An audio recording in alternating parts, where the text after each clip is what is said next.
Han çekti. Yok lan.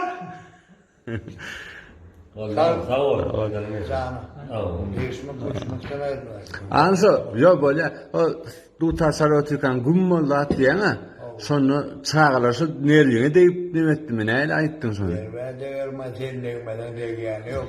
Özümse diyen. Aydadım gelen oklar. Allah. Gidelim gelen dedim. Doğru. Ne boğazım. Gidelim gelen yürütsen.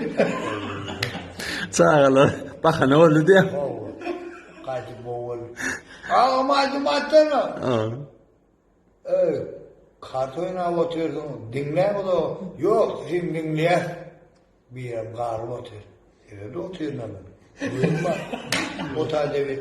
Ağam bana da bir boysana hol diyor. Ola ara oturuyorum. Kart oynuyorum.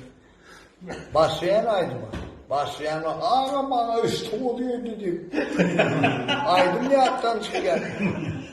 Annem keçilerden çıkarmalı orada kahar. Gömmet koyulamazsın. Sen aydın, benim aydınlık. Yok lan.